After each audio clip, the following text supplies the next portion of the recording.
With the kids heading back to school in the next couple of weeks, you may be finishing your annual back-to-school shopping.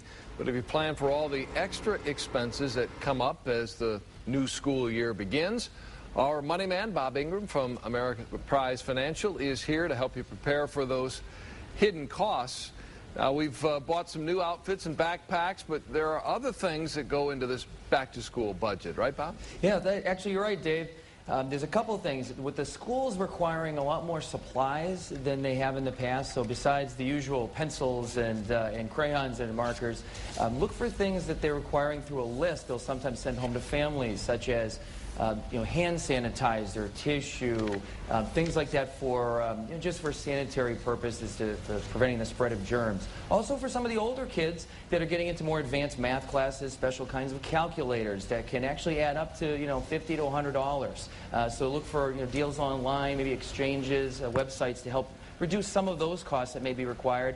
In addition to that, school pictures and yearbooks, they come up, and oftentimes you have to have a check right at the beginning of the school year for those. Even though you may not get the yearbook, of course, till the end of the year, you may need those costs now to plan for that. And then also specialty programs, certain classes. A lot of school systems that have special art programs in classes will require fees for those classes, especially some of the equipment or things that they'll be using during those classes. And also programs like the lunch and milk and snack programs, where you write a check at the beginning of the school year, and that covers you for maybe the first semester or even then the entire school year. So build those into the budget, even if you haven't fully spent the money on the shopping items yet. All right, and then what about additional costs perhaps for families after the school year begins? Sure, and those are things that are, nice thing about that is you can plan now and spread those costs out throughout the year. So start with the pay-to-play. Again, school systems that are cutting back on certain programs are increasing fees to play things like the sports. So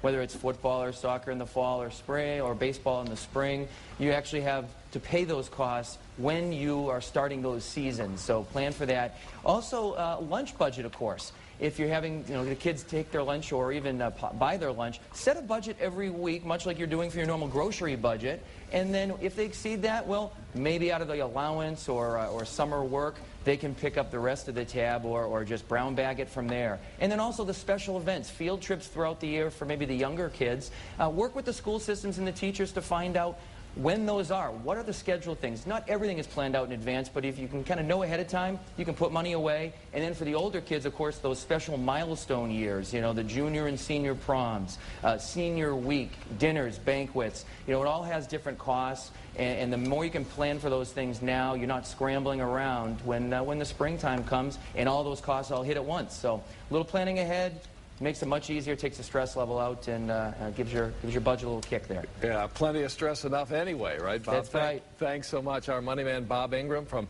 Ameriprise Financial. As always, we thank him for joining us on this Monday morning.